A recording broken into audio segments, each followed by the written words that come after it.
Fala, Daniel. Salve, salve, meu querido. Tá bem? Pô, agora tô, né, cara? Tive que dar um boot na internet aqui, virar o modem de cabeça para baixo para ver se ele acordava, porque eu não tava com conexão. Rapaz, isso é a pior coisa do mundo, que a gente marca tudo e fica à mercê da tecnologia. Não é feitiçaria, é pura tecnologia. Exatamente. Não, e preparei tudo, tomei aquele banho gostoso, falei, pô, agora eu vou ficar prontinho. Isso aí faz uns 15 minutos. Aí vira daqui, vira dali, não tem internet. Aí o 4G, mas o importante é que cheguei aqui, perdão pelo pequeno atraso.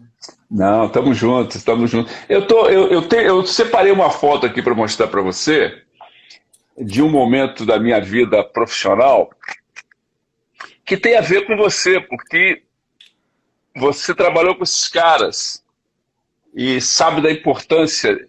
Então, dá licença, posso começar a conversa mostrando essa foto aqui, ó? Olha só. Olha que maravilha. Pô, os Trapalhões clássico com você ali.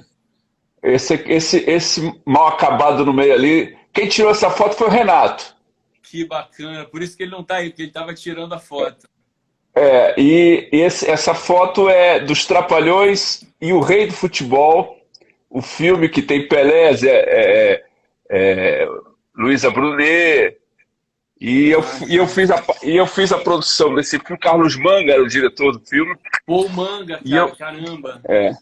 eu fazia parte da equipe de produção com Kaique Ferreira, que é um produtor. Às vezes as pessoas confundem com Kaique, o ator. Não, mas Aham. esse é só o produtor, fez um Xangô de Backstreet. Aí teve um certo dia que faltou um cara que ia ser o ator, e o Manga falou assim: Edu, bota a camisa e participa do filme. E eu participo, apareço no filme. Pô, que Meus, legal. meus... Esse filme é de que ano, Edu? Rapaz, eu não lembro bem não. Eu tinha que dar uma procurada. É com Depois a gente vê Pelé, ali no. A gente vê ali no muito legal. IMDb. Como é que é o nome do Muito, filme mesmo? Os Trapalhões e o Rei do Futebol. Vamos ver aqui. Ah, rápido, isso aqui é um segundo aqui pro Dr. Google. E Puxa. foi ótimo, foi divertido. Deve ser 92 por aí, não é não? 86. Viu? Faz tempo, rapaz. Renato Aragão, Luísa Brunet, o Casarré tava também, Maurício do Vale. É, Pô, José Lilgoy, cara, olha que legal. Zé Lil Goy, era o bandido para variar, né? Pô, Pelé, com certeza, né? O rei do futebol não podia faltar Pelé. Pô, que Foi muito bacana isso. divertido. E Edu, Eu voa, né? queria. Fala a verdade. Voa, o tempo voa, é muito É, rápido. é, é muito rápido, bichão. Você nasce no Rio, mas você tem alguma ligação grande com São Paulo? Porque eu andei procurando algumas informações. Existe lugar que fala que você nasceu em São Paulo e outros que você nasceu no Rio. Nasceu no Rio ou em São Paulo? Nasci em São Paulo, já nasci em São Paulo, capital, e vim para o Rio com 5 anos de idade.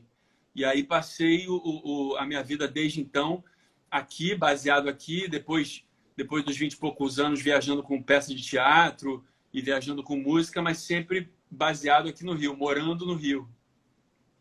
Mas a sua família tem uma ligação musical, teatral, para você já tinha. Como é que era essa relação com a música, aquele moleque dentro de casa? Como é que era isso com a arte? Como é que flutuava isso no seu universo familiar? Cara, na minha família, apesar de ter pessoas talentosíssimas, eu tenho uma tia que é super talentosa com a cozinha, faz comidas maravilhosas, faz caligrafia incrivelmente. Minha avó totalmente uma bruxa da costura, ela fazia as roupas dos filhos todos, teve 7 filhos, né? Minha mãe mais 6, então ela costurava. Mas, assim, alguém que seguiu a carreira, vamos dizer assim, artística, né? Dessa maneira que a gente conhece, ou pela televisão, ou fazendo shows, né? Como você também, que é colega aí dos palcos, não tinha acontecido ainda. E eu tive essa decisão, para mim, muito cedo. Assim, desde moleque eu queria isso. Eu, como sou o neto mais velho, então eu preparava showzinho de Natal, aí levava as primeiras músicas no violão, o texto que eu escrevia, eu sempre tive essa coisa da poesia, do desejo de falar o que eu tinha escrito, e minha mãe me incentivava muito, minha mãe é uma psicanalista, uma cabeça incrível, dona Ítala. Então veio essa coisa, foi muito do início para mim, e era sempre a coisa do palco com a música. Eu me via cantando para as pessoas, e aí minha mãe, eu no banho, sai daí, eu ficava no banho cantando para as gotinhas d'água, sacou? Vocês aqui comigo hoje, bota a mão para cima, porque eu achava aquele universo Lulu Santos, né, que que desde da minha infância ali estava o cara na crista, aí o rei do pop do Brasil, esse grande compositor. Então eu queria ser o Lulu Santos, assim, eu falei, cara, eu preciso cantar para as pessoas, e essas mensagens eram muito especiais para mim. E aí com 12 anos eu começo a estudar violão, para não ser só o chato, né, que ficava ali querendo cantar e querendo fazer alguma coisa, para ter uma formação musical. E aí não parei mais de estudar música. Fiz harmonia funcional. Mas você começa violão com 12 anos, levando a sério ou é aquela coisa da chatice? Porque o violão tem um começo que demora para embalar, né? Se o cara não tiver a dedicação, não só violão, qualquer instrumento, o começo é sempre muito árduo, né? Se o cara ali não tiver tesão, prazer, objetivo, ele para ali nas primeiras 5 aulas, né? E você já queria isso. Você queria aprender a tocar. Eu queria muito, Edu. Era muito uma coisa que eu queria muito. Então, o que me ajudou foi que essa parte inicial, que você bem sabe que é chata, eu fiquei muito viciado. Então, eu não queria fazer nada. Eu ia para a escola, voltava da escola, violão, violão, violão, violão, violão, almoçar, violão, violão, violão, violão. E me fascinava muito a coisa da mão direita, né? Então, eu lembro que meu pai, nessa época, comprava aquelas caixas de lata de cerveja, que era aquele papelão ondulado. E aí, uma vez ele falou, joga esse negócio fora na lixeira. Quando eu passei o dedo, a mão direita no papelão, fazia um barulho percussivo. E aí eu peguei aquilo e ficava treinando as levadas com a mão direita, fazendo samba, fazendo tudo que eu ouvia. Eu adorava Lulu, como eu já te falei, adorava Xadê, George Michael, Madonna, Ângela Rorô. Então, essas coisas todas, essa mistura de música brasileira maravilhosa com música internacional pop, eu enlouquecia. E virou para mim uma obsessão boa, né? Que você sabe, como bom músico que você é, você sabe que a gente tem que ter essa obsessão, né? Para se aperfeiçoar. Virou uma obsessão de tocar e cantar aquelas músicas que eu amava, entendeu? E aprender aquelas letras, e aprender aqueles acordes, né? E depois mergulhando na música brasileira, tirando coisa do João Bosco, né? Aquelas loucuras todas. Eu adorava mostrar que eu sabia tocar Jade, que eu sabia tocar Memória da Pele. Então foi uma coisa assim muito do desejo. E é bom, né? Quando a gente é jovem, criança, mesmo adolescente, você não tem tantas outras preocupações assim, e virou minha missão o violão. E aí eu levava para a escola e começou a virar bagunça durante o recreio, depois fui suspenso porque a galera não queria voltar para a sala de aula porque eu estava tocando em cima do banco de madeira, entendeu? Então aí virou uma coisa realmente parte da vida. Quer dizer, as meninas e os garotos do colégio foram a sua primeira audição, sua primeira plateia. Exatamente. E teve também uma coisa, por acaso eu tô travando aí para você um pouquinho ou tá de boa? Não, tá boa, tá ótimo. Para mim tá limpinho. Teve uma época, cara, que teve um negócio de encontro de adolescentes com Cristo aqui no Rio. EAC. E aí também tinha muito essa coisa de ser da banda, da igreja, e estar em contato com outros meninos e meninas que também queriam cantar, queriam tocar, e aí aprender novos acordes e tal. Então, teve essa coisa da festinha, do churrasco da escola. Inclusive, outro dia eu postei uma foto muito engraçada. Depois até comento lá para você vê-la. Eu tô assim, parecendo uma lombriguinha, sacou? O mais branquelo da turma, que eu sempre fui muito, muito branquinho, com o violão. Isso aí deve ser exatamente nessa época, de 12, 13, 14 anos. Eu tinha um violão que eu tenho até hoje, tá lá embaixo, que eu tinha pintado um yin yang nele, assim, sacou? A mão. Sim, sim. Aquela coisa de... Né, aquela coisa também dos festivais de rock que a gente ficava vendo. Aí, isso tudo, você nasce em São Paulo, 5 anos você vai para o Rio, e a família já se aloja na Tijuca? Não, aí foi o seguinte, meu pai veio transferido, né? Ele sempre trabalhou com seguros, agora já está aposentado, seu justo. E a gente, então, não tínhamos uma moradia fixa por aqui, e a gente pingou por alguns bairros do Rio. A gente acabou finalizando essa sequência de bairros até se estabelecer na Tijuca, que foi exatamente essa época onde eu já estava aprendendo violão. E logo depois, que eu comecei com 12 anos, com 16, tamanha era a minha sede de cantar ao vivo, eu estava tocando nos barzinhos. Tinha a ABB ali, que fazia música ao vivo. Tinha um lugar que chamava Milho Rei, que era um lugar de música ao vivo, e ar-condicionado no 2º andar. Uma churrascaria. Exatamente. E aí tinha a própria praça também ali, Maracanã, onde tinha a Garota da Tijuca, aqueles bairros famosos. Você também está no Rio, Edu? Não, eu estou em Vitória, mas nasci na Tijuca. Ah, então você também é tijucano, aí parceiro. Conheço essa área aí um pouco. Não sei nem se você está nesse momento na Tijuca, mas a Tijuca é uma área onde eu tive a oportunidade de entrar para comer sonho em padaria e dar de cara com Ivan Lins Uau, conversando com Tim Maia, cara. E aí? que fantástico isso. A Tijuca era sensacional, cara. Você era um lugar de cultura, sim. Porque era um lugar mais leve, mais suave em termos de violência. Depois Sim, a sim. violência tomou conta do mundo, do Rio também. E tinha muitos músicos tinham lá. Era uma coisa impressionante, cara. Não sei Era, se está assim ainda. na verdade, eu acabei seguindo o destino de muitos tijucanos, que é vir parar na Barra da Tijuca, né? Para ficar um pouquinho mais perto da praia. E Uhum. acabei me habituando a viver aqui, adoro, porque é uma parte do Rio ainda mais tranquila que a Zona Sul, né? As praias da Barra, aqui, essa orla bonita. Mas eu não sei como é que anda lá a cena da Tijuca, de música, mas realmente, como você falou, na minha época, eu acabei me mudando de lá depois disso, mais ou menos com quantos anos eu tinha? Acho que eu devo ter saído de lá, cara, com uns 25 anos por aí. E aí, então, quer dizer, ainda fiquei um tempo por lá, tocando. Depois veio Confissões de Adolescente, que era uma peça de teatro que foi o que me Mas apresentou. antes de falar de Confissões, porque Confissões te joga para um outro segmento artístico. O que tocava na noite? Porque a noite é uma grande escola, né? Você tem que tocar de tudo um pouco e agradar os outros. E se você não agradar, o cara não te chama mais para a semana que vem para você defender um troco. Quer dizer, é uma roleta russa, Aham, aham. né? E o E tempo é inteiro você muito. está em teste, né? O tempo inteiro você está sendo testado.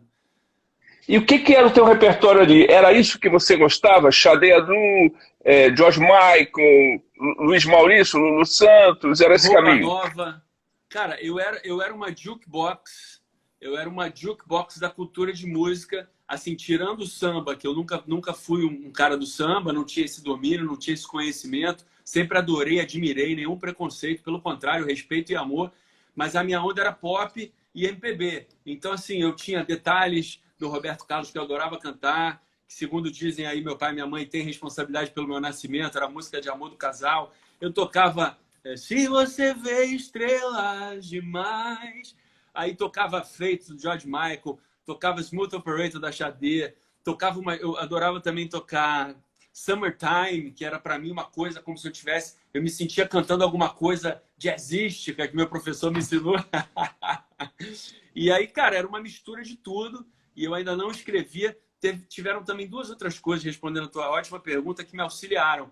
Uma, como eu era muito jovem, tinha um amigo, o Mauro Portugal. Hoje em dia, Mauro Portugal é professor da rede pública aqui do Rio, professor de música. Um cara muito bacana, sempre teve um barbão, assim, um cabelinho aqui, então a gente brincava que ele era meio Jesus da turma. E o Mauro, ele devia ser pelo menos 10 a 15 anos mais velho que eu. Então, ele meio que fazia comigo um duo, como ele tinha carro, né? Ele tinha uma Brasília que era assim a piada da nossa galera, piada boa. Então a gente ia nos bares e, como você mesmo sabe muito bem, às vezes você dividia, né? Porque era a noite inteira, a gente começava às 9 até 2 da manhã. Então o Mauro fazia um bloco, eu fazia outro. E aí a gente fazia umas brincadeiras que já esboçavam muito essa minha coisa teatral, porque muita gente fala assim para mim hoje: pô, é legal que você, como ator, você se tornou um músico com muita performance no palco. Eu falei, cara, não, eu acho que eu só virei ator por causa do meu palco como músico, porque eu sempre fui muito cara de pau. A gente brincava de tradução simultânea, a gente brincava de imitar Bee Gees, eu botava uma peruca, botava um óculos e cantava no falsete. E aí o Mauro fazia uma tradução, a gente traduzia Tears in Heaven, aí ele falava que era dias no paraíso. Aí olha o nível. É, Você que entende bem da língua muito bom, muito bom. tem todo o domínio aí dos Beatles, toda essa história. Então, quando ele falava, eu cantava Would You Know My Name? Aí ele falava assim, Would não é o meu nome. Ótimo. Quer dizer, você já trazia para o palco um elemento do humor que ali na frente não foi o que te projetou, porque para você chegar na turma do Didi, você passou por outras etapas, mas para participar da turma do Didi, tinha que ter uma verba especial, porque aquilo ali não é para amador, né? É verdade, cara, é muito legal. Eu acho até o seguinte, complementando a sua percepção que é perfeita, eu acho que o Renato, ele tem um talento, além de todos os talentos incríveis que ele tem, que ele é um cara realmente genial, além de gentilíssimo e tal, ele tem um talento de juntar gente da energia parecida com a dele. Então eu percebo, muitas vezes foram perguntadas, eu fui perguntar assim, mas como é que você foi parar lá na turma? Agora, como você falou, porque a rigor, Edu, eu fui perceber que eu tinha como levar o humor para o palco. Eu já estava na turma do Didi, eu fui fazer uma peça de comédia onde eu fazia 13 personagens com a Pete Uebo, e aí eu vi que eu tinha aquilo dentro de mim, tudo que eu fazia em casa brincando, que eu fazia com a namorada, que eu fazia com os meus pais, ou a palhaçada que eu fazia, que tinha um jeito de levar isso para o palco. Mas isso não foi uma condição sine qua non para ir para a turma, porque, na verdade, lá a estrutura da turma do Didi, né? Sim, o Renato é o humorista, ele é o palhaço, e o Rodrigo Santana tinha um personagem também assim, o Tadeu Melo. Agora, o Jacaré, eu, o Marcelo, o Pedro Necessante fez um tempo, era como se nós fôssemos mesmo a turma dele e que estávamos ali como aquela escada, né? Para falar sério enquanto ele brincava. Então, acho que era essa coisa da gente... Ele escolheu uma galera que ele curtia estar junto. Sacou o Rodrigo Santos aí dando um alô pra gente. Grande Rodrigo Santos. Figuraça. Pô, grande campeão aí também da música. Então, cara, foi muito por aí, entendeu? Perfeito. Agora eu quero pegar um fator tempo, voltando aos 12 anos. Aos 12 anos você pega o violão. Com que idade você começa a ganhar um dinheirinho e começa a perceber que pode ser que ser músico vale a pena? É 17? Dos 12 aos 17, você começa a aprender com 12, 4, 5 anos depois, você já está ganhando um troquinho nas noites da Tijuca? Sim, ganhava aquele esquema de cover artístico, né? Então, assim, chamava os amiguinhos do meu prédio para irem me ver tocar. Então, sei lá, dinheiro de hoje deve ter um cover aí de R$ 15, né? Um cover barato de R$ 15, R$ 10. Então, pô, se ia cinco amigos, já viu o dinheirinho, eu não tinha gasto com nada, mas era um dinheiro muito inexpressivo. Meu pai, por outro lado, me cobrava muito ter uma carreira oficial. Para ele, a carreira de artista não era uma carreira. E ele dizia, você tem que estudar. Eu falava, pai, no Brasil, para eu estudar para a música que eu quero fazer, não existe uma universidade ainda. Eu faço aula particular de canto, eu faço aula de violão popular, eu faço aula de música, faço aula de harmonia, mas não adianta eu ir para a faculdade UERJ fazer música, porque não é aquilo que eu vou usar no meu estudo. Eu não quero ir por esse lado. Então tinha essa complicação e houve um momento que eu precisei dar aula de violão. Então eu dava aula de violão, coincidentemente, para professores da rede pública, que tipo mulheres de 40 anos, que estavam a fim de aprender violão, mulheres e homens também. E eu ia e preparei um métodozinho de violão básico, dava aulas de violão, ganhava uma graninha com isso e tive que entrar na faculdade de publicidade pela pressão do meu pai, que ele dizia, você tem que escolher alguma coisa para você estudar. Eu falei, bom, como eu gosto de escrever, eu sou criativo, eu vou pensar em fazer parte de criação, né? Então teve a grana para mim, Edu, demorou muito tempo, assim, porque tinha coisa de tocar na noite, depois eu tocava um show, Daniel e sua banda virtual, que era com programação eletrônica, que eu fazia numa DR5, bateria, baixo, Opa. uma coisinha ali, aí tocava violão de aço com pedaleira, imitava a guitarra. E esse show foi legal porque me levou para os hotéis. Como eu não dava mais certo tocando em música ao vivo, porque música ao vivo eu era muito chamativo e barulhento para música ao vivo. Porque eu chamava a atenção das pessoas, eu fazia um show. Eu não fazia uma música ao vivo, não desmerecendo a música ao vivo. Sim, sim.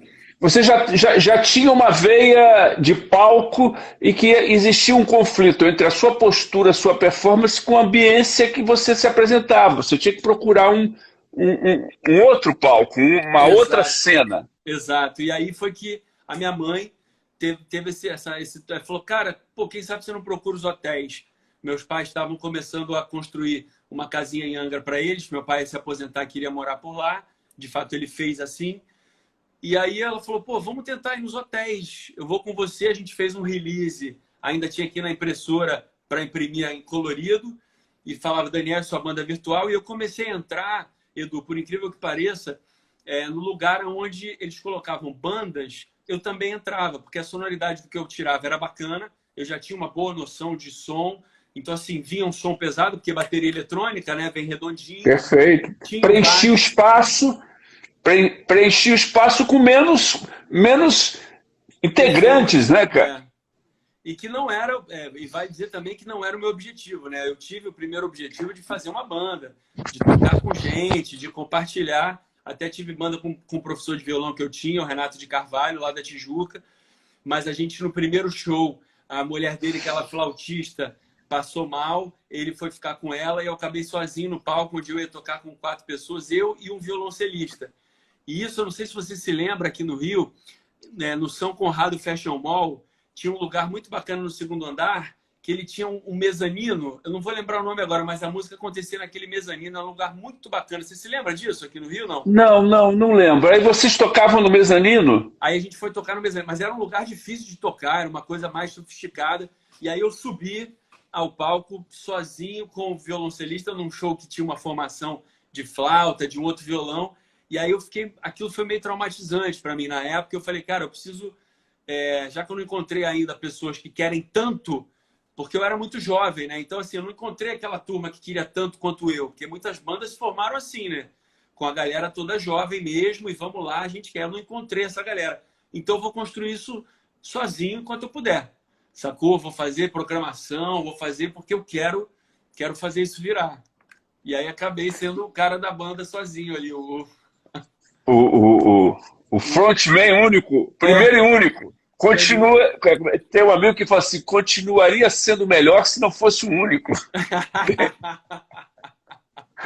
Agora, paralelo a isso, para agradar, para complementar, para ter uma relação com o pai e com a mãe, você faz publicidade. Isso, consequentemente, muito dentro de uma harmonia que você se autopromovia, né? Ao entender como fazer o cartaz, a entender a se comunicar com as pessoas, você viu que ali era o menos atrativo, não, Menos atritante com que repulsivo, você. Menos atritante com a sua personalidade e tal. Você chegou a se formar? Conseguiu se formar? Não me formei. Não me formei Imaginei. porque tocava, né? Tocava lá na Tijucona, e aí a faculdade era de manhã. Então, várias e várias vezes eu não acordava, porque tocava ali.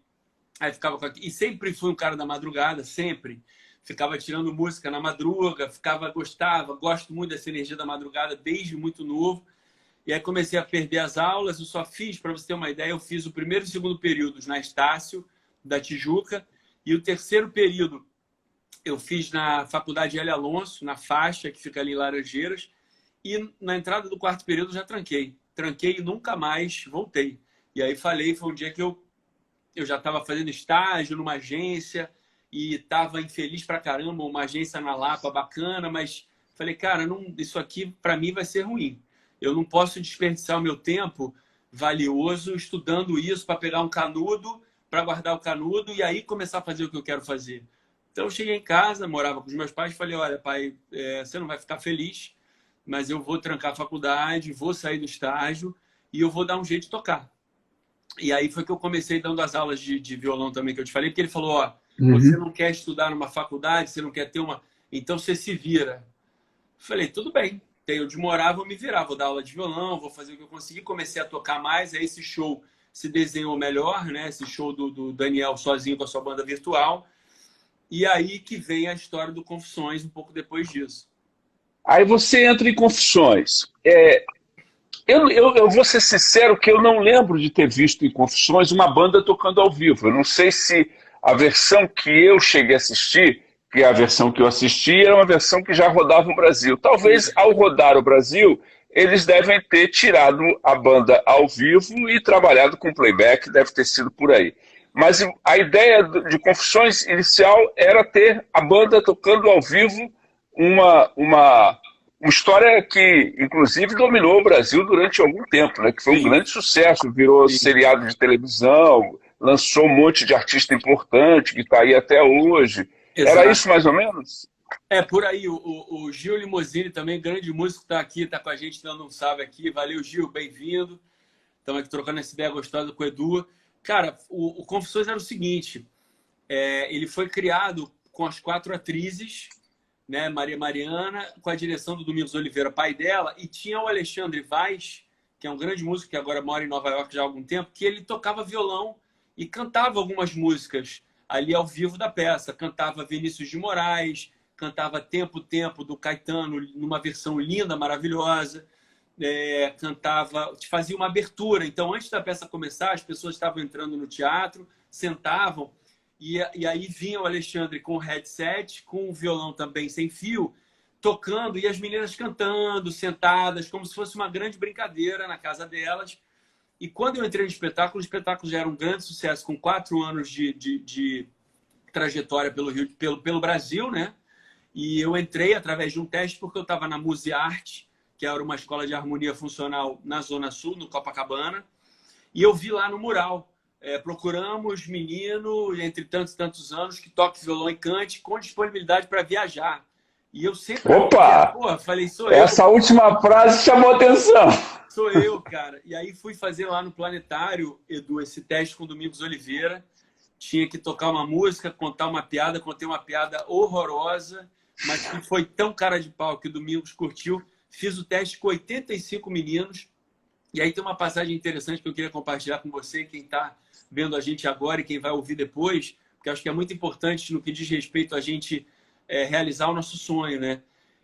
No período que eu tive eu acho que o teste foi numa quinta ou sexta-feira, e eu ia ter resultado na outra semana, lá pelo meio da outra semana. E eu tive, assim, dias muito duros em casa, eu fiquei muito chateado. E aí meu pai chegou, estava péssimo. Ele falou, o que você tem? E aí eu só chorava. Ele falou, o que houve? O que aconteceu? E aí eu entendi que eu estava com muito medo, porque eu percebi que aquela era uma das únicas portas que eu tinha visto na minha vida para eu seguir uma carreira artística. Porque, como você me perguntou no começo da conversa, eu não tinha ninguém artista na minha família, eu não tinha nenhum conhecido que vivia disso. Esse, para mim, era um mundo totalmente da fantasia, um mundo à parte, que eu não sabia como funcionava, que eu não sabia como que eu ia entrar, não sabia de porra nenhuma, entendeu? Então, Imagino. eu cheirei ali eu vi ali na frestinha aquela gente famosa, aquele diretor, aquela gente que vivia de teatro, e eu que tinha preconceito em relação ao teatro, que eu achava que teatro era uma coisa de menina, confissões de adolescente, o que é isso, porque eu sou adulto e tal. Quando eu vi o que era a peça, o que era o astral daquelas pessoas, eu fiquei tão apaixonado, tão encantado, que eu já estava vivendo meio que um medo e uma tristeza caso eu não fosse escolhido, sacou? E aí depois veio a notícia que eu fui escolhido, e foi a grande porta que se abriu para mim e me trouxe o teatro, né? Porque depois virou para mim o lugar sagrado. Eu entendi. Não, eu estou te ouvindo pensando assim, foi a sua porta de entrada, mas ao mesmo tempo você começa não é a matar, mas a afogar lentamente o seu lado cantor, compositor, porque as coisas foram acontecendo mais naturalmente para o ator do que para o cantor. E como é que você, apesar de tudo, você conseguiu lançar acho que 4 discos, que é uma vitória, né? 2 discos e 2 singles, e o terceiro está vindo agora. Então você conseguiu ainda, sempre que você tem chance, você aparece apresentando algum evento com violão, você sempre está tentando colocar aquele trampolim, que é a música, que foi sempre o seu trampolim, sua identificação, ao longo da sua carreira. Mas você, porque o Brasil é muito sacana. Eu me lembro claramente de um cara que a gente não vai discutir se é ruim ou é bom, porque o sucesso dele é indiscutível, o Fábio Júnior. Eu me lembro bem quando o Fábio começou uma carreira de cantor e que foi para uma gravadora poderosa que queriam fazer dele um novo Roberto Carlos, e ele mesmo tinha conflito entre um ator e um cantor. Uhum. Imagina um cara daquele estágio, protagonista de novela, estourado com uma CBS que depois virou Sony, botando todo o dinheiro, que o terno que ele tirava a fotografia era mais do que eu ganhava por ano. E aí vem o conflito, a dificuldade. Você sentiu isso? Ou foi embalando e nem percebeu que isso estava acontecendo com você? Da carreira musical ficando em segundo plano e a carreira de ator estourada? Cara, na verdade, não chegou a acontecer isso, por alguns motivos. Assim. Por exemplo, o Confissões de Adolescente, eu estava muito mais como músico na peça do que como ator. Eu nem tinha formação de Verdade. ator ainda. Então, assim, eu tinha 2 falhinhas na peça inteira. As meninas contavam as histórias, falavam, e eu estava a peça inteira com o meu violão de aço ou violão de nylon, tocando. E eu abria a peça fazendo um mini show antes das meninas entrarem, com 3 músicas, né, para plateias do Brasil inteiro. Então, eu fiz Teatro Castro Alves, fiz Curitiba, aquele teatro lindo de Curitiba, o Guaíra, em Curitiba. Lindo, lindo. Canecão no Rio de Janeiro. Então, assim, os maiores teatros do Brasil, já que a peça era um grande sucesso, para plateias de 500, 1.000, 1.500 pessoas, eu estava ali tocando, eu estava com a minha música. E o teatro, naquele momento, para mim, me mostrou um caminho de sobreviver e de ganhar dinheiro também com a carreira artística, porque as 4 meninas, quando eu entrei, houve uma mudança do elenco. Então entraram junto comigo a Débora Seco, a Carolina Dickmann e a Maria Ribeiro, né, que são atrizes que estão aí até hoje e etc e tal. Tinha também a Fernandinha Badawi, que era do elenco anterior, e depois entrou a Luísa Mariani, que acabou de fazer um filme lindo, ano passado ganhou o melhor filme lá no Festival de Miami, que ela é prima da Mariani, que é a diretora de cinema brasileira aí, que é excelente. Mas, enfim, então eu vi aquelas meninas famosíssimas, amigas de caras que estavam na Malhação, e ganhando, conforme você falou do terno, ganhando um terno do Fábio Júnior por dia para ir numa festa de debutante. E eu era um cara sem grana, com um carro popular velho que meu pai tinha me dado. Eu ainda tive essa sorte, essa bênção de ter um pai que tinha condição de me dar. Mas assim, sem onde cair morto e precisando já ganhar um dinheiro, se eu quisesse seguir aquilo, sempre existiu essa pressão dos meus pais, principalmente do meu pai e da minha mãe não, né? De que aquilo que eu faço também gere um dinheiro, aquela coisa bem... Meu pai tem 84 anos, uma cabeça, né, bem voltada para isso. E aí eu falava, pô, como é que eu vou fazer? E aí eu vislumbrei a história da televisão. E um dia eu falei na cozinha, lá em casa, eu falei, eu vou construir uma carreira na televisão, eu vou ficar conhecido, e através de eu ficar reconhecido, eu vou fazer muitos trabalhos bacanas de ator, que eu adoro, e eu vou fazer muita coisa com música. Então, Edu, continuando respondendo a tua pergunta, eu em nenhum momento, olha como é que foi interessante. Aí eu fui fazer Sandy Júnior, que foi antes disso, eu fiz um musical chamado Cambaio, que foi Chico Buarque, Edu Lobo, João Falcão, com direção musical do Lenine. Então foi um grande musical brasileiro que rodou apenas 8 capitais. E ali eu falei, cara, eu quero me nutrir disso. Eu quero me nutrir do mundo musical, eu quero estar na televisão, porque eu via, Edu, a diferença que fazia os atores que estavam só no teatro, dos atores que estavam na televisão, as portas que se abriam, a questão também de você poder ter um reconhecimento para falar para mais pessoas, porque a gente quer isso, né? A gente quer comunicar para mais gente. E eu já escrevia, eu já estava compondo. Então eu falei, cara, eu quero falar para mais gente. Então, os papéis na televisão, por também essa sincronicidade, eu fiz o primeiro protagonista que eu fiz numa novela das 7, em 2000, era o DJ Nicolau. Ele era um DJ que cantava e tocava violão também. Então eu toquei durante a novela, a trilha inteira sonora da novela, que era o tema do Nicolau, era o Epitáfio dos Titãs, O Acaso Vai. Então assim, eu cantei essa música a novela inteira com violão, cantei a música que era do Caetano Veloso, na voz da Adriana Calcanhoto, Se Eu Fosse Marinheiro, é do Caetano, eu acho, essa música, né? Isso, acho que sim. Cantava isso, cantava Sonho do Peninha, que também estava na trilha da novela.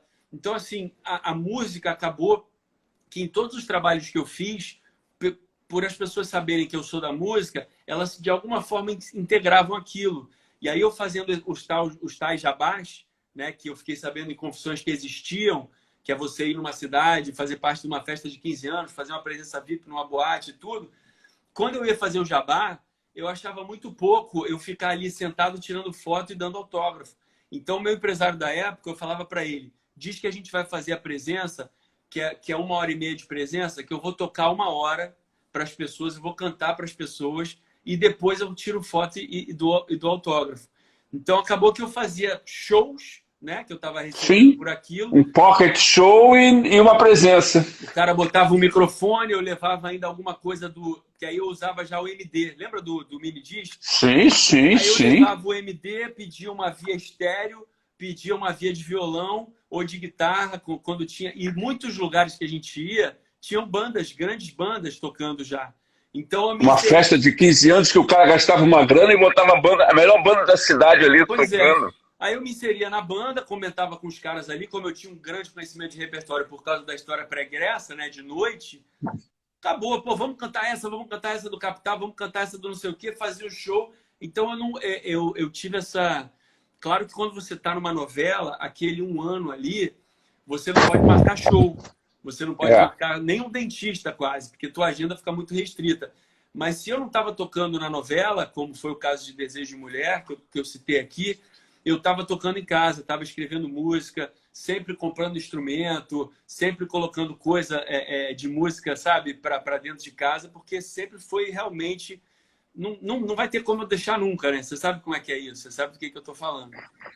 E você, no seu texto, nas suas composições, você traz uma coisa que tem muito do Lulu Santos. Olha só, que eu não estou falando de ritmo, eu estou falando de texto. Você tem muito daquela base que você tinha de 12, 13, 14, 15, 16 anos, a coisa positiva, para cima, mensagens do bem, mensagens bacanas, né? Não é essa vida vai errar, não. Vamos acertar nessa vida. É diferente. É a mesma coisa, mas é diferente. Você traz essa positividade no teu texto. Isso é importante para mim pra caramba, cara. Eu acho que a questão de propósito, né? Que depois eu fui entender que tinha esse nome e depois eu fui entender por que eu queria cantar para as pessoas, por que eu queria estar no palco e não era uma coisa assim. Eu vejo claramente, olhando para trás e o sentimento que eu tinha naquela época, que me acompanha até hoje, é claro que a gente é artista, a gente quer que as pessoas gostem do que a gente está fazendo, a gente quer Sim. tocar o coração delas, mas eu vejo que nunca foi uma coisa assim, o sonho da Miss, né? Sem desmerecer o sonho da Miss. Mas não é que eu queria estar no palco brilhando e as pessoas me adorando. Eu queria falar coisas para as pessoas, eu queria dizer coisas que eu tinha descoberto através da música. Então, eu cantava a música do George Michael e eu falava, presta atenção nessa letra de Father Figure, que ele está falando da figura paterna.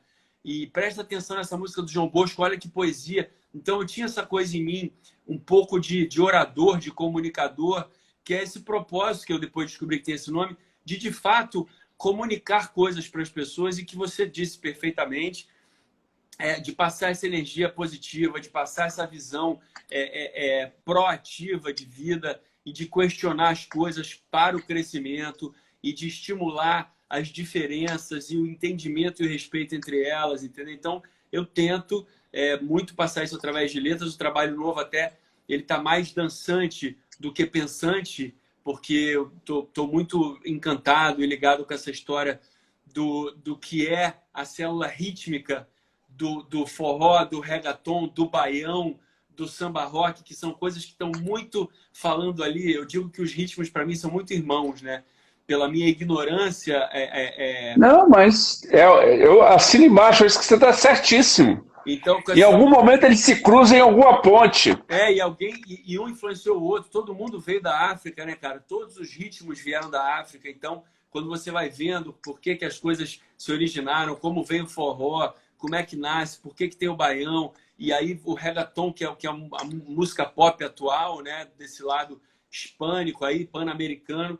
Então eu comecei a compor muito há algum tempo e nessa onda, então o disco vem um pouco por aí, mas sempre com as letras. Tem letra falando de quando o Daniel Zulay, nosso colega, morreu no início aí da pandemia. Opa! E aí eu fiquei muito tocado com aquilo, porque cada artista que se vai, né, é um pedaço nosso que também está indo, Sem né? dúvida. Também está partindo. Quanto mais um Azulay que também deve ter te atingido muito pela sua faixa etária, porque é um cara que estava ali na televisão, um cara que estava ensinando a desenhar, um cara que estava mostrando com aquela gravatinha dele, mostrando. Acho que você deve ter sido atingido Exato. no crescimento pelo Azulay da vida. Exatamente, exatamente. E aí aquilo bateu para mim e eu escrevi Que Nem um Avião, que até dá nome aí ao projeto do disco, não ao disco, mas ao que envolve, que é que nem um avião que rasga o céu e some no infinito, a gente passa por aqui, né? E que depois que a gente tenha passado, que alguém possa olhar para o céu e dizer, poxa, que lindo esse avião, que a gente deixou alguma mensagem, alguma coisa. Tem uma música chamada Mãe, que eu fiz para a mãe, e aí no momento que eu já sabia que a minha mulher estava grávida, a gente está grávido nesse momento, a Alice vai chegar em janeiro. Então, Opa, vai mudar a tua vida radicalmente, se prepara com isso. exatamente.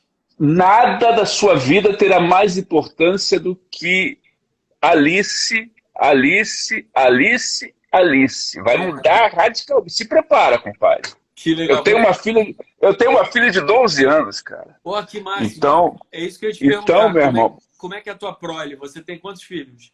eu tenho uma menina de 12 anos que muda a tua vida. Primeiro é o seguinte, eu já estava de saco cheio de tudo. Quando ela vem, muda, que você ganha uma nova energia, você começa a criar tudo de novo, e você pensa... E uma coisa que vai acontecer muito com você, que deve acontecer com você, que aconteceu comigo, é você querer mostrar para ela que você é um cara criativo, inteligente, entendeu? Aí você começa a reinventar tudo, cara. Você começa a refazer a música, a tua vida ganha um outro rumo, cara. A sua vida artística vai ganhar um outro rumo, você vai ver. Que máximo, que máximo. Isso é uma viagem de amor muito grande, né, cara? É uma coisa, assim, inexplicável. É um milagre da vida mesmo. E outra coisa, você não é mais menino, cara. Então você encontra uma parceira com uma relação com dinheiro diferente, não existe mais desespero. Não é que não exista necessidade, é diferente. Sim, Estou claro. falando de desespero. Eu tenho que ter. Não, o dinheiro vai vir. Aí você encontra um parceiro, Rapaz, é tudo no momento certo, no instante exato. Não adianta ser diferente, não, cara. Você vai ver, vai ser ótimo para vocês. Que bom, que bom. Como é que é o nome da tua de 12? Chloe. Chloe, que lindo nome. A mãe que desde sempre. Uma figura linda. É uma figura linda. É muito bom, cara, porque você, ao mesmo tempo, nós somos extremamente dominados por duas mulheres, né? Isso também.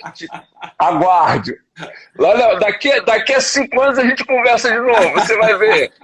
Que elas sabem jogar com a gente, compadre. Com certeza. Não, e é o seguinte, a minha mulher é capricorniana e fez aí a mágica de que vamos ter uma filha capricorniana igual a mãe, rapaz. Olha aí. Meu irmão, se prepara, compadre. Mas é muito bom. É muito bom. E você vai ter oportunidade de mostrar para uma criança. Primeiro que você é responsável, vocês são responsáveis pela formação de um ser humano, cara. É um negócio muito doido. E tudo que a gente tinha com os nossos pais, de rejeição, de conflito, você começa a entender que os caras têm mais razão do que a gente poderia imaginar, sabe? Com certeza. É um negócio que começa a mudar a relação brabo. Mas é bom, é bom. Bom para aprender. É muito legal, Alex, falando aqui, se prepara. Aí Alex. A Agnes Cristina falou, Daniel Del Sarto for babies. Turma do Lambi Lambi, eu acho que era do Daniel Azulay, não? Eu acho que era assim, cara, exatamente. O Daniel Azulay e a turma do Lambi Lambi, não era isso? Exato, eu acho que era isso mesmo. Agora, fala um pouco desse... Nós estamos na reta final, temos 8 minutos pela frente. Fala desse trabalho, desse single que você colocou, disponibilizou. Como é que está como estão nas plataformas? Como é que a gente ouve? Onde é que a gente encontra? Vamos dar um serviço aí, vamos. Super legal, cara. Então, em relação a palco, faz 4 anos que eu estou com um projeto chamado Del Sarto Live, que é, por incrível que pareça, uma volta lá à época dos hotéis. Então é música eletrônica ao vivo, eu produzo aqui, sampleio e tal. Então eu faço muitos mashups de música pop gringa com música brasileira, pegando coisas da década de 80, misturando Marina Lima com Calvin Harris, Justin Bieber com Caetano Veloso, de uma maneira muito harmoniosa, muito gostosa. É um show muito pra cima. Então isso foi bom, porque me colocou bem na minha raiz de poder pular, de poder botar a galera para pular bastante, independendo de um bom backline, que você sabe a complicação que é de passar um som de bateria, de passar um som de baixo. Então, assim, eu já levo a coisa meio pronta e agrego a isso baterista, às vezes, agrego a isso percussão eletrônica, vocais, enfim. E do ponto de vista autoral, que foi a tua pergunta, Tem um single que saiu, que foi o Quere Quedar, já está fazendo até tempo demais que ele saiu, que é uma música em espanhol que eu compus quando estava lá por Miami. Fui tocar lá esse show já viajou um pouquinho, não tanto quanto eu quero, mas ele viajou um pouquinho. E aí o disco novo é cantado em inglês, português e portunhol, porque portunhol é a língua do futuro. A língua do futuro tem sotaque. Então a gente começa em dezembro agora, a gente começa com singles, e aí vem uma temporada de singles que, se tudo correr bem, pelo menos por um ano, a gente vai ter single todo mês. E o meu desejo, assim, já estou produzindo para isso, é que a gente sempre tenha todo mês alguma música nova, mas esse álbum, ele se conclui aí lá por volta de setembro, outubro do ano que vem, com esses singles. E aí os singles junto dos clipes, então quem quiser chegar junto, é Daniel Del Sarto em qualquer lugar, no YouTube, no Instagram aqui onde a gente está falando. E eu também queria aproveitar a minha fala longa para agradecer a você e para dizer o prazer de conversar com você. Você que é um cara inteligente, alto astral, e foi o Bruno Galvão que fez essa ponte gostosa, então agradeço também a ele. E você ganhou aqui mais um admirador e um amigo assim virtual, por assim dizer, né? Que a gente ainda está se conectando. É verdade. Mas pela trajetória, pelo desejo, pelo fazer diário, que você está aí fazendo lives e se reinventando, e pela tua história também, o meu respeito. Então é bom pra caramba estar contigo. Eu agradeço, meu irmão. Tô aqui fazendo isso para. Eu costumo brincar assim, eu podia estar roendo pé de cadeira, aí um dia vou fazer você, por incrível que pareça, 238 convidados aqui. Você. Uau! Não, Parabéns, parabéns. uma Cara. loucura, uma loucura isso. E 238. estou marcado até 15 de dezembro já. Pô, que máximo. Parabéns, Edu. Que legal. É muito legal, sabe? Amanhã, por exemplo, a gente vai conversar com um cara chamado Cid Chaves, que é o cara que é o vocalista do Renato e seus Blue Caps. Olha, que então maneiro. você tem um cara negro, vamos um negro num país racista, que começa a ter visibilidade na Jovem Guarda. Uau, que maneiro. Que tem 50 e poucos anos de carreira. Uau, que maneiro. Cantando com gás e energia. Porra, isso é uma loucura. Esse é o nosso Brasil, bichão. É você, é o Cid, é o pessoal do Rock Brasil, é o Ivan Lins, é o Roberto Menescal. Exato. Bicho, exato. É um Brasil muito rico para ter somente um ritmo dominando a parada. Essa que é a relação que mais me incomoda. Exatamente. Eu acho que você está fazendo uma parte importante nisso, que eu acho que é um objetivo que eu acho que a gente tem que ter enquanto brasileiro, cara, que é valorizar os nossos nomes e parar, e você está fazendo exatamente isso, parabéns, e parar de colocar foto, e eu me coloco nisso, de colocar foto e prestar homenagem para as pessoas no dia que elas morrem, sacou? É uma loucura isso. A gente tem um monte de ídolos vivos que a gente tinha que celebrar, que a gente tinha que ter lugar para eles estarem contando a história deles, para eles estarem mostrando a música deles, para a gente reverenciá-los, e eles estão escondidos, passando dificuldade, ou de grana, de doença, sacou? E aí, quando morre, a gente bota uma foto, chora, sente aquela coisa, era uma pessoa maravilhosa. Não, a pessoa maravilhosa tem uma porrada viva, a gente tem que resgatar isso. E eu acho que o que você está fazendo passa muito por aí. Parabéns, cara. Obrigado, meu irmão. E olha, muita paz para você, muito amor dentro de casa. Janeiro, nós estaremos, se Deus quiser, livres desse vírus, e a chegada da sua pequena para um novo ano, com uma nova história, com um novo mundo, e para ela a maior felicidade do mundo é o que nós precisamos, todos nós, inclusive ela. Poxa, amém, amém, cara. Dá para dar um beijinho aqui nas pessoas aqui que estão falando com a gente, ó. DJ Dri Carvalho, minha parceira de palco, grande DJ de BH, do Rio de Janeiro. O Alex Papá perguntando se eu já fiz cover do Dinho por causa dessa semelhança grande com o Dinho. Eu canto algumas coisas do Capital, mas nunca fiz cover. F. Portela também aqui, dando um abraço para nós. Obrigado a todo mundo que esteve com a gente, Estúdio Mois. Pô, um beijo grande para todo mundo. Edu, mais uma vez, obrigado. E vamos ver beijo. Se a gente mantém essa vibe aí. Parabéns por tudo e conte comigo, meu irmão. Foi um grande prazer. Um beijo em casa, tudo de bom. Tchau, tchau, meu irmão. Tchau, tchau. Obrigado.